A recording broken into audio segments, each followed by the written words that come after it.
Welcome. Hope everybody's doing well. And as always, there's a link down below in the description box to credit WWE.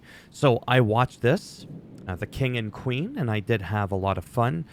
I unfortunately was not a part of the kickoff show, which had this one match for the WWE Women's Tag Team Championship. Bianca Belair and Jade Cargill. They defeated Candice LeRae and Indy Hartwell. I can only imagine that it was a great match. I did not see it. And again, I mean this with all due respect. Indy Hartwell and Candice LeRae, to me, they're just, you know what I'm saying? Not exactly tag team championship material. So I'm very glad that Jade and Bianca held. And they're great.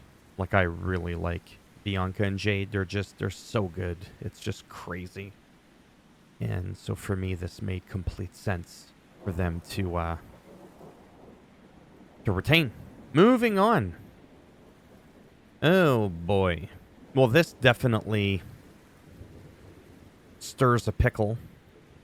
I don't know what that's supposed to mean, but it made sense to me. So this was a good match, and Dirty Dom interfered.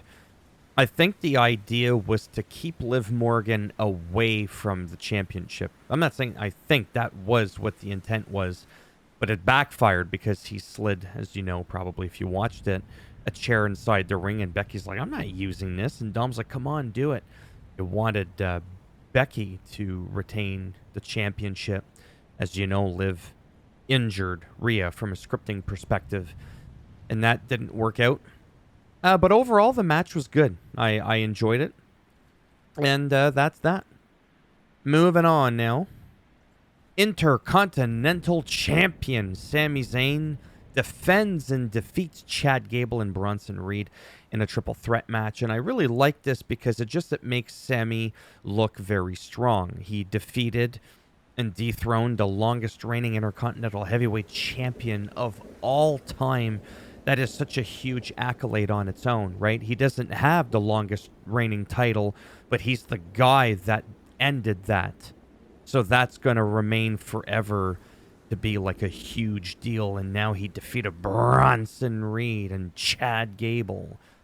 And my sweet holy pineapple, as I wrote in my notes, 515 plus pounds from Chad Gable doing the German suplex stack with Sami Zayn and Bronson Reed. It was just amazing. And Otis attacked Bronson. There was no DQ in the triple threat rules here, from what I understand, from what I remember.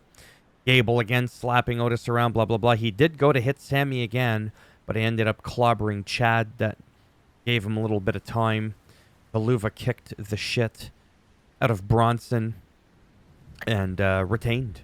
So just overall, again, up to this point, I'm thinking to myself, I'm quite entertained. Is really the main thing that is the takeaway from here. Let's see a little snippet of that again, as always. So then we have backstage with Byron Saxton. I like Byron Saxton. Bianca and Jade retained their titles. On the Countdown show, they were talking about that. 'Cause like I said, I did not see that, and just kind of recapping everything that happened in order, because even WWE doesn't do that. Maybe because most people don't care about those details. I don't know. Nia Jax versus Lyra Valkyria. Not too shabby. You know, the more I study Nia Jax and compare her to how she was before, she has come a long way. It looks like she's really honed in her skills, safer worker and such. And she's now queen of the ring. And I wrote, you know what? Honestly, I'm okay with that. I'm actually really happy with that. You don't always have to have a face win. You don't always have to have the young new talent win it like Lyra. No, she had a good push, but it's like, yeah, Nia took that shit, and now she's going to be able to go and become women's champion potentially at SummerSlam, as she's now granted that opportunity, as Triple H mentioned, right? So now she'll be able to face Liv or whoever's going to be champ. Because, yeah. So, Nia's really... yeah, is what I wrote. All right, backstage again. Byron Saxton with Becky Lynch. That was laying into Dirty Dom. Becky says Monday she wants her rematch. I like Becky a lot. Like a lot. And Liv, and there's a lot of good ones. And I don't know, whoever.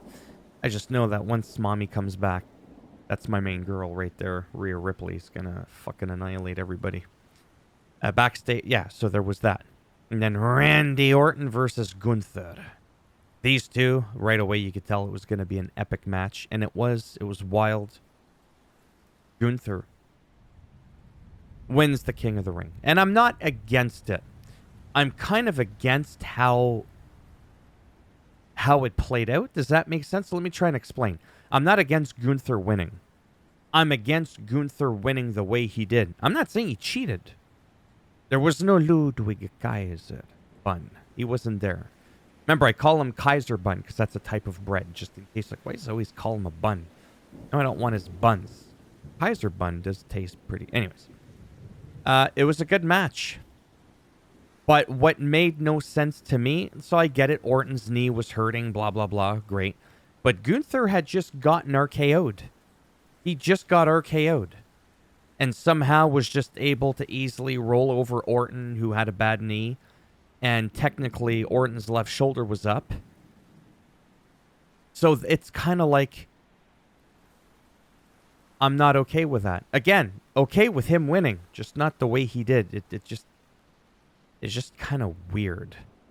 If you know what I'm saying. You got to let me know down below in the description box what you thought of that moment. He takes an RKO, yet he's able to just turn him around and flip him over without even doing some crazy move, and it just takes out Randy Orton. I don't know. Maybe I need it explained to me, but it didn't make sense to me. So that was a bit of a... Backstage, Kayla and Triple H. Damian Priest versus Drew McIntyre. June the 15th in Glasgow, England. For the Clash at the Castle. Drew's totally going to win that. She's going to be in his hometown now. It's the perfect opportunity. Just wow. I really hope Drew wins and then later Punk takes it from him at Mania. No, whoa. We just had WrestleMania. Maybe at SummerSlam. Whatever. No, June. Whatever. I don't know. I'm really tired and I feel like I'm pressed for time right now. I'm just going to leave it at, in that moment, as much as I love El Champion, Damian Priest, I hope Drew takes that shit. I think the pop is going to be pretty incredible. Here there's Gunther talking about being the king. We've already seen that part. All right. Logan Paul versus Cody Rhodes. This was just unbe-fucking-leavable. Sweet Jesus, Hail Mary. Logan Paul was trying to get to Cole, but Corey Graves intervened, as you could see. Cody Rhodes at one point could have won a 10 count against Logan Paul, and he grabbed the ref gently. And Cody was like, no, that's not how we're going to do it. I don't want this to be a count out. He needs to learn his lesson. The Saudi ring announcer interfered with Logan Paul and prevented him from using the brass knuckles. Logan Paul's just so good, it's just disgusting. Like, it is absolutely disgusting. The new camera angles are insane. Kevin Dunn, I'm so glad he's done, literally. Because that aerial shot was just...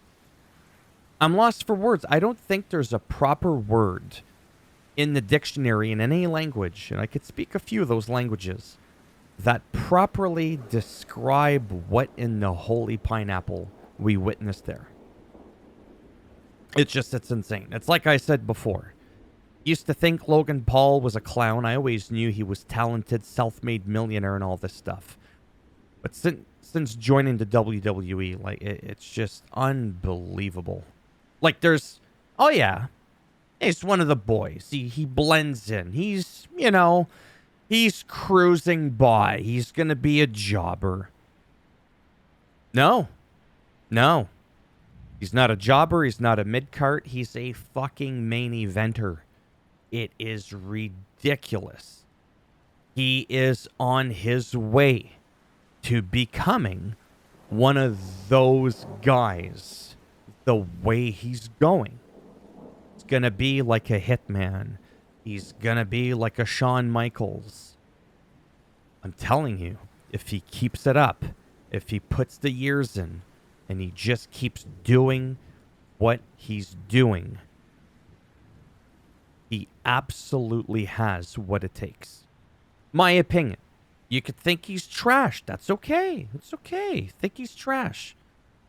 And I'll give you a Solo Sikoa spike in the rectum. Not for me personally. Probably Tama Tonga. He's a little bit nutty. And that's about it. We summed that up in just about 10 minutes. Just a little under 11 minutes. Thumbs up as always if you liked the video. It does greatly help support that channel with the algorithm again and trying to make me more relevant in the search results when people are looking stuff up. And, yeah, if you didn't like it, you know what's going on. And if you want to subscribe, great. If not, thanks for stopping by anyways. Take care. Let me know what you thought. For two reasons. The ulterior motive being that it helps with the algorithm. And the other one being that I actually care. I'm curious to see what you think of this. Ask me what I thought about something to do with AEW. It doesn't just have to do with this.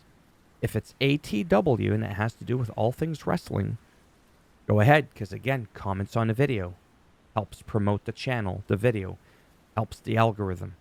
All right, that's enough rambling. Bye for now.